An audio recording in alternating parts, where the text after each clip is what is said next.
Hi hello welcome back to ప్రేమతో మీ రమ్య. అందరూ ఎలా ఉన్నారు? బాగున్నారండి. నేనైతే చాలా బాగున్నాను. ఈరోజు వీడియో ఏంటంటే నా చేతితో చేపల పులుసు స్పెషల్గా తయారు చేశాను. సో మీరు కూడా మిస్ కాకుండా చూసేయండి నేను ఎలా చేశాను. ఫస్ట్ ఆఫ్ ఆల్ అయితే ఇవ్వండి చేపలు కేజీకి. సో మా నాన్నగారు తీసుకొచ్చారు, ఫ్రెష్గా కడిగేసి మరీ నాకు ఇచ్చారు తయారు చేయమని. సో నా ఛానల్లో ప్రతి వీడియో నా చేతితో చేసిన వంట అన్నమాట. ఇది ఎందుకు ఇప్పుడు చెప్తున్నానంటే చాలా వరకు నమ్మడం లేదు నేను వంట చేస్తున్నానంటే. అంటే యాక్చువల్గా నాకు వంట రాదు. సో వంట అంటే భయపడేదాన్ని.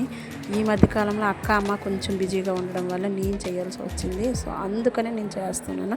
కానీ వంట నేర్చుకున్న తర్వాత ఎంత ఈజీనా, కానీ వంట చేయడంలో ఎంత ఎంజాయ్మెంట్ ఉందంటే సాంగ్స్ వింటూ వంట చేయడం అంటే నాకు చాలా ఇష్టం అనమాట. సో ఎటువంటి వంట అయినా ఈ మధ్యకాలంలో నేను చేసేయగలుగుతున్నాను. బిర్యానీలు కానివ్వండి, చికెన్ కానివ్వండి, మటన్ కానివ్వండి, ఫిష్ కానివ్వండి, అలా ఎటువంటి పెద్ద వంటలు కూడా నేను చేసేస్తున్నాను అంటే నా మీద నాకే షాకింగ్గా ఉంది. సో చాలా వరకు నమ్మడం లేదు నేను వంట చేస్తున్నానని. నేనే వంట చేస్తున్నాను. సో మీకు ఒకవేళ నమ్మకం లేకపోతే నా ఛానల్లో వీడియోస్ ఉంటాయి, చూసేసి నమ్మేయండి ఈసారికి మాత్రం. సో మీరు నా వంట చూసి నేర్చుకునే ప్రయత్నాలు అయితే చేయకండి. ఒకవేళ చూసి మీరు చేయాలి అనుకుంటే నిపుణుల పర్యవేక్షణలో మాత్రమే చేయండి, జస్ట్ ఫర్ జోక్ అనమాట. సో ఇది వచ్చేసరికి ఇవ్వండి ఇలా ఉప్పు, కారం, పసుపు వేసి మ్యాగ్నేట్ చేశాను. చికెన్ మసాలా ఇందులో వేసాను అనమాట. సో ఫిష్ మసాలా ఎందుకు వేయలేదంటే నాకు దాని స్మెల్ నచ్చదు.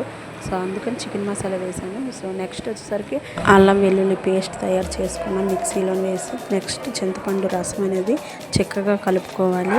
ఇక్కడ కళాయి వీటెక్కాక ఇదిగోండి ఆనియన్స్ కట్ చేసి, అలానే టమాటీస్, అలానే పచ్చిమిర్చి. ఇదిగోండి క్యాప్ గట్టిగా ఉందని ఆయిల్ ఇలా పోసేసాను అనమాట.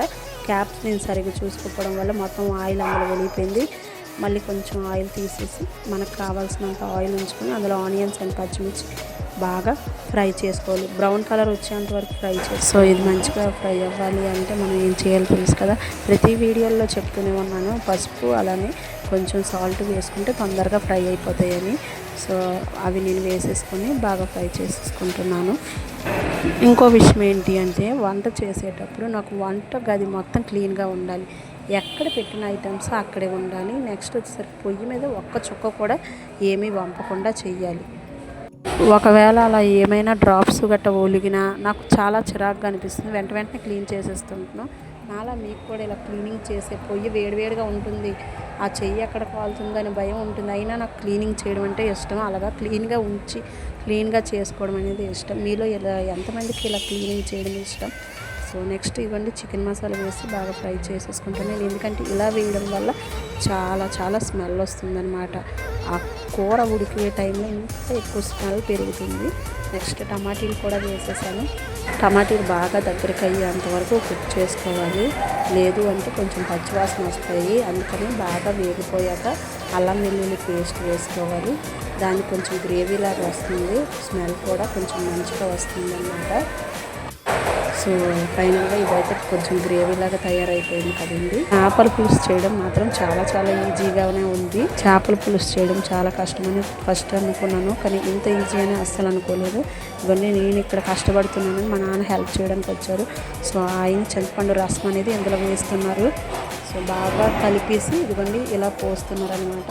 ఆయన నాకన్నా చాలా బాగా వంట చేస్తారు. మా డాడీ, మా మమ్మీ కొంచెం వంటలు తక్కువ వచ్చు, కానీ మా డాడీకి మాత్రం చాలా బాగా వంటలు వచ్చు.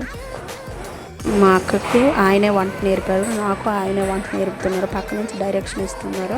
సో ఇదైతే మంచిగా బాగా మరిగాక పులుసులోని ఇలా ముక్కలని, మసాలా పట్టించిన ముక్కలని వేసుకోవాలన్నమాట. మసాలా మంచిగా వీటికి పట్టేసాయి చేపలకి. బాగా పులుసు మరిగిన తర్వాత వేయాలి. చేప పులుసులోని గరిటె మాత్రం అస్సలు పెట్టకూడదంట, గరిటె పెడితే మొత్తం పాడైపోతాయి అంట. సో ఇలా పులుసు అంటన ముక్కలకి ఇలా పులుసు పైన పోసుకుంటే రెడీ అయిపోతుంది. కొంచెం సేపు ఆయిల్ పైకి తేలేంత వరకు మరగనిచ్చి స్టవ్ కట్టేయడమేనండి. సో ఫైనలీ చేపల పులుసు అయితే వేడిగా కంప్లీట్గా రెడీ అయిపోయింది. వాసన వచ్చేసరికి అయితే గుమగుమలాడిపోతుంది. దీని స్మెల్కి కడుపు నిండిపోతుంది, అంత గుమగుమలాడిపోతుంది.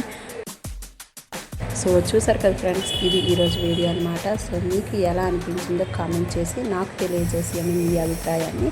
అలానే మన ఛానల్ ఎవరైనా కొత్తగా విజిట్ చేసినట్లయితే మర్చిపోకుండా లైక్ చేసి, షేర్ చేసి, కామెంట్ చేసి, అలానే సబ్స్క్రైబ్ చేయడం అస్సలు మర్చిపోకండి. పక్కనే ఉన్న బెల్ ఐకాన్ని గట్టిగా ప్రెస్ చేయండి. ఇలా చేయడం వల్ల నేను పెట్టే ప్రతి వీడియో మీకు నోటిఫికేషన్ ద్వారా మరిన్ని మంచి మంచి వీడియోలతో మళ్ళీ మీ ముందుకు వస్తూనే ఉంటాను. మీరు చూస్తూనే ఉండండి. సో ఇది అనమాట ఈరోజు ప్రేమతో మీ రమ్య. బాయ్.